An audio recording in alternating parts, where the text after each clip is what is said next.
now after a couple of hours of driving.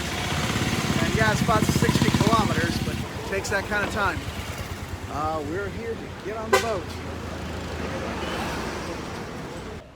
Alright, that didn't take terribly long to get settled. You can smell the diesel though. It's interesting that it's right here next to the road. These are man-made canals dug to get around and for irrigation. So it is weird that it's this close, but you do what you have to. Nor are we the only ones on the canal, or even the only sightseers. So all are comfortable on your seats? And so here we are on the canals of Alappuzha.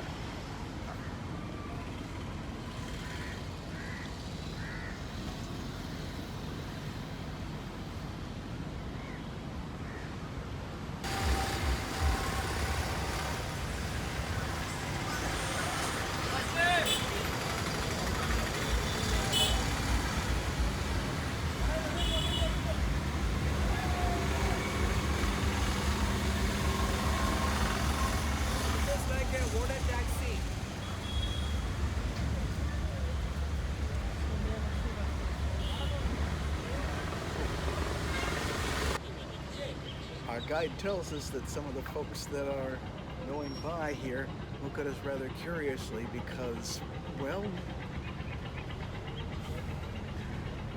we look different. We're a curiosity here too. There's much of a sight to be seen as we see sights to see. As weird as that sounds. And again, that probably goes back to the old, you know, what's ordinary for me is exotic for you and vice versa.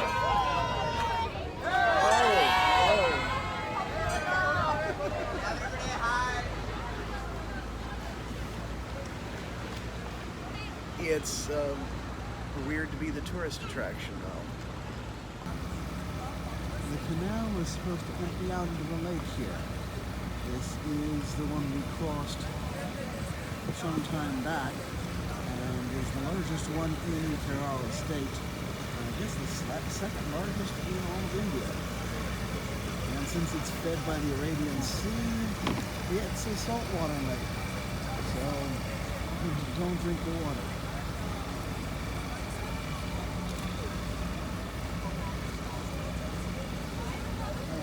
Houseboats out here too.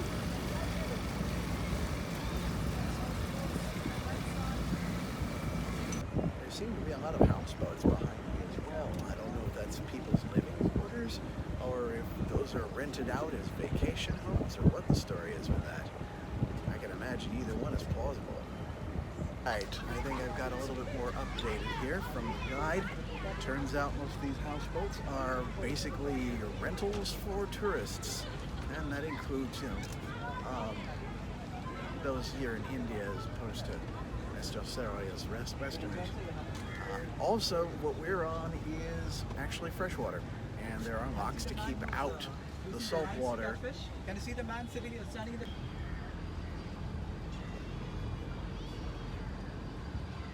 Right now, since we're in the freshwater area, this is stuff being used to irrigate the rice fields further afield from here.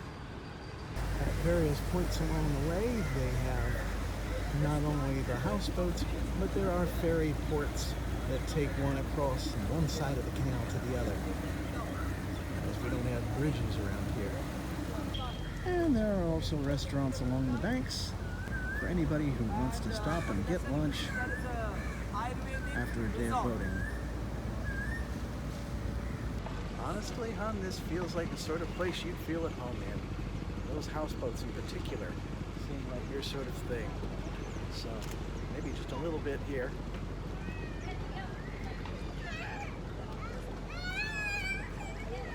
And welcome to India, honey. This is really kind of cool.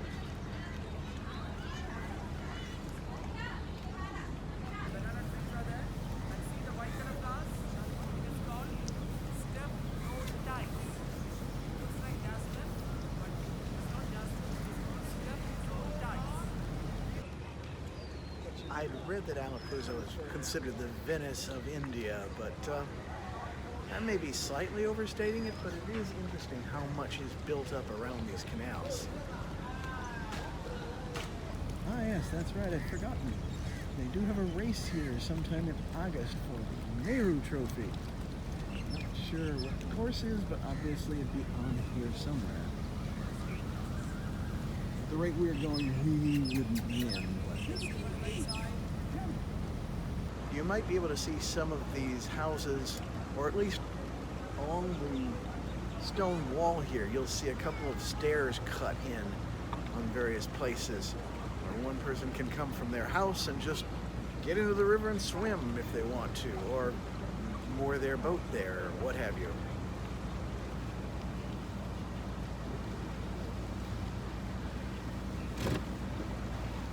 We were warned that these boats would not be air conditioned, which, I mean, if they're open air, it stands to reason. But I have to admit that going out at this time of day, as it's starting to get dark, is actually kind of nice. It's cool enough, and we're moving fast enough that we get just a little bit of wind. It's really quite comfortable. Well, maybe we would win the Nehru Trophy after all. We seem to be overtaking these folks. And behind the houses, you can see fields where they're growing their rice. Apparently they have 2 crops every year.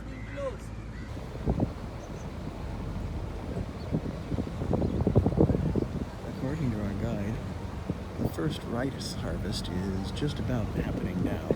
There will be a second one later on, at which point they open up the blocks, and then the salt water comes in so that the fishermen can do their thing. Our guide recommends that we try and retire here, which is kind of funny, especially considering that he even admits the place does flood out every year.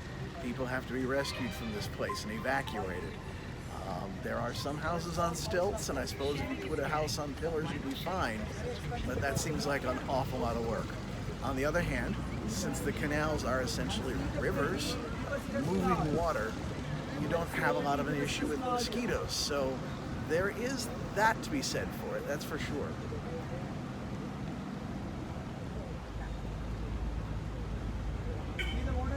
And it does have that scent that reminds me of the island. I think you'd like it here, huh? Maybe it's that whole freshwater smell. It does smell like Lake Erie. Can you see the water sport? It's called kayaking.